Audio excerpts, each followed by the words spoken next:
Hello and welcome to Long's Toys. I have a Transformers Generation review for you today. This is RoadBuster. He's a Voyager size.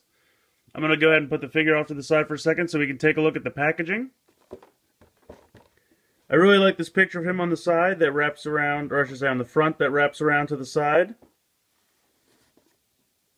Really nice picture.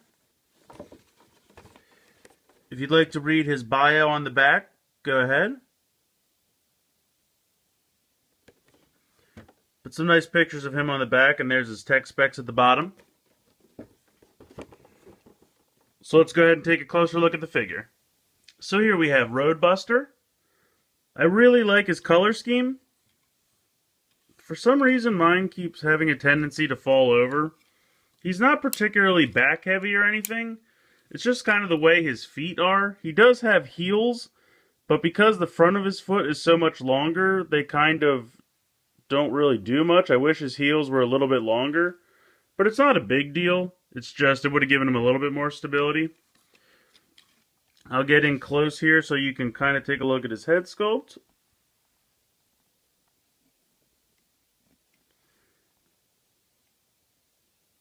Let me see if I can get in a little closer there. I like the head sculpt. It's kind of simple. I never really had the original RoadBuster toy, so I'm not sure if this head sculpt is exactly the same as the original. And it does have a spot for some light piping here on the back. But it's kind of cool. He's one of the wreckers, and he just kind of has like a simplistic, menacing head sculpt in my opinion. So I like it. Let me fix this back here. Now, he does come with a sticker sheet of various stickers you can put around on his arms, legs, and things like that. The only sticker that I applied was the Autobot symbol because I felt his chest plate needed something. In my opinion, the Autobot symbol is a little too big. I actually kind of would have liked it a little smaller, but it's not a huge deal. My figure has a couple of QC issues. They're probably not going to show up well on camera, but you can kind of see there's like a scratch there. There's some like paint scratches and scuffs there. Down here by the foot, you can kind of see the paint is a little messed up. A lot more spots than I would have expected. I haven't really seen a Hasbro figure with this many kind of paint defects. It's not a huge deal because they're all relatively tiny, and unless you get down close and look at them, you can't see them that much. And it almost kind of works since he is one of the wreckers. I kind of just figure, well, he's got some battle damage, he's got some scars. Just a fun way to color it. But yeah, I was really surprised at the amount of QC issues on the paint and stuff. And my hips keep wanting to kind of move out to the side. But I'll get into that more as we move on to articulation. So articulation-wise, his head is on a ball joint, swivel back and forth, side to side. The shoulders here, you can hear them. They're on these cool ratchet joints that have this kind of extra shoulder piece here you can see as the ratchet. But they're kind of really tight. And it also swivels around in a circle like that.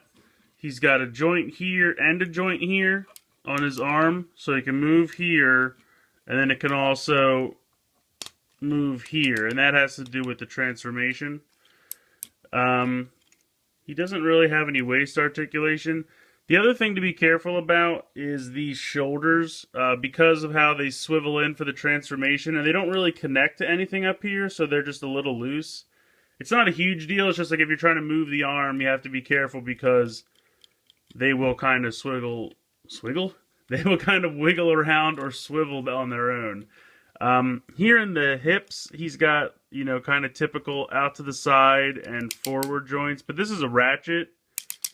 The front and back is really tight, but the out to the side is kind of loose, which is a shame. So a lot of times when he's standing here, he starts wanting to do a split and just kind of falls on me. He does have a swivel right here where the black meets the green of the thigh, so you can see the swivel there. He's got these two joints right here and then also right here, so he's got kind of a two-jointed knee. So he's got right here, but then he's also got at the top of the knee, and that again is for the transformation. And then here at the foot, he can kind of go back and also a little bit to the side. So that it's pretty much for the transformation, but it's nice because it kind of lets you try to stabilize his feet. But again, he kind of wants to end up doing splits on me. But overall, I think he's got a lot of articulation and you can get some good poses out of him. Now, he does come with several accessories. He's got kind of what I consider his main gun, which I really like. This is my favorite. And this can fit in any of his hands, or he's got these pegs up here. He's got this big missile launcher, which does shoot the missile pretty well. I like to pop this one in his shoulder right here. He's got these two holes up top here on his shoulders, so you can go ahead and peg weapons into it. And I kind of like to do that. It's kind of reminiscent of like Sideswipe or Red Alert, something like that. He's also got these are two pieces like this, but I like to kind of put this one on top of here and make it look kind of like a scope almost. And you can put that in the other one if you wish. He's also got holes here on the side of his shoulder. So he's got kind of this little missile salvo thing you can kind of jam in here on his shoulder. It's a little tight to get some of these in, the peg holes. And he's doing splits on me again.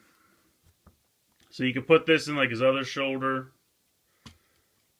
And then he could just hold this gun. So I mean, you can definitely, you can really deck him out in robot mode here with weapons, which is really cool. I really appreciate that. I mean, as a wrecker, he should have a lot of weapons. Now, another cool thing the weapons can do is they can all kind of combine into one giant weapon. Because the weapons themselves have holes on the side and things like that. Now, this one has kind of a little channel, and the butt of this gun slides in there. And then everything else just really kind of clips on top, and you can just kind of go crazy with however you want it.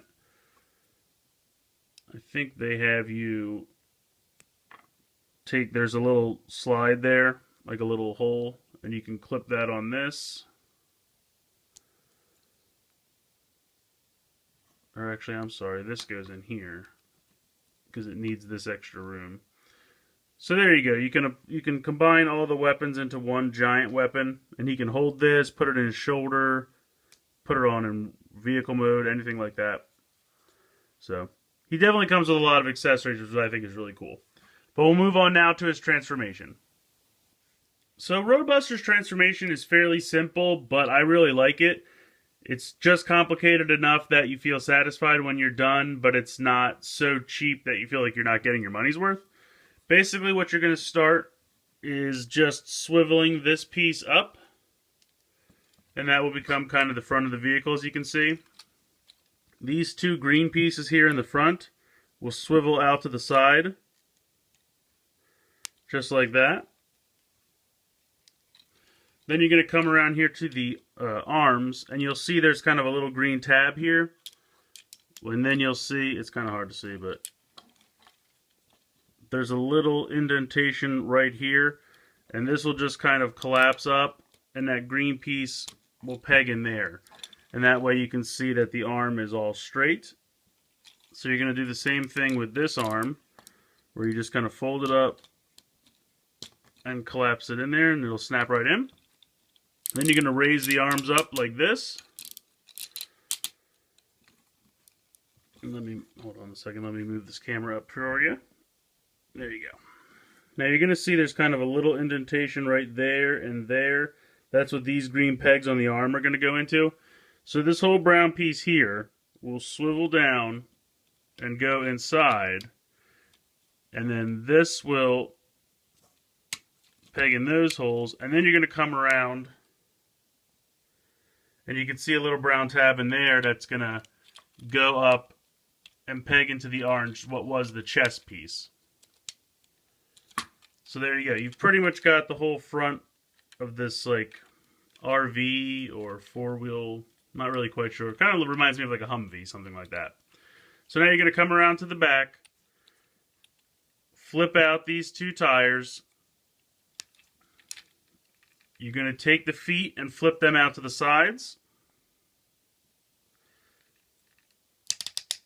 And then you're going to kind of just fold them in until they're straight like that. And then this whole piece is flush on the legs. Then you're going to just push the two legs together like this. And then you're just going to rotate this whole piece. And you'll see there's two tabs. Let me get closer. On the legs here, there's a little green tab and a little green tab, and they're going to fit into the holes there and there. So you just pop them in, and there you go. Let me refocus here. You have RoadBuster in vehicle mode. I think it's really cool. It's a cool little compact vehicle mode. I really enjoy it. Like I said, it reminds me kind of like a Humvee or some kind of obvious military vehicle. All of his weapons and things can equip in this mode as well. So I'll just kind of... You'll see there's two pegs on top of here. There's pegs on the side. And then his shoulder pegs are still in effect. So you can go ahead and kind of plug stuff in. I do think it's funny how underneath his robot head is really just under there. You don't really hide it in any way. But you can just kind of go ahead and peg these these weapons all over the vehicle. Pop some on the side over here. Pop this on the side over here. And you can even just leave this all together. So you can definitely trick out the vehicle mode just as much as you tricked out the robot mode. But I think it looks good. I really like RoadBuster, and I definitely recommend him for your collection. I never had the original RoadBuster, so for me, I definitely wanted a representation of the character. I really don't... I wish I was more familiar with the original RoadBuster toy so that I could do kind of a more accurate comparison. I believe the color scheme and the transformation vehicle mode were somewhat similar, but obviously this is a really nice update. It comes with stickers, which I don't really like applying a bunch of stickers. I've kind of gotten used to not having to do that because Hasbro doesn't really do that anymore with their Transformers. So I thought it was weird that this guy suddenly came with a bunch of stickers. I would have liked rather no stickers, maybe just a little bit smaller Autobot symbol for the chest. Maybe a couple other paint apps around. I probably won't end up applying the stickers because I don't really need them, but I just needed the Autobot symbol on the chest. That was really all I needed. But I definitely like the figure. I like all the accessories that it comes with. Like I said, mine has a couple QC issues where it's just kind of paint smudges or scrapes or scratches around, which I hope if you pick him up, you don't encounter. And some of the joints are really tight, and then some of the joints are kind of loose. But again, I think that's just kind of luck of the draw. I don't think that's going to be universal across all of the figures.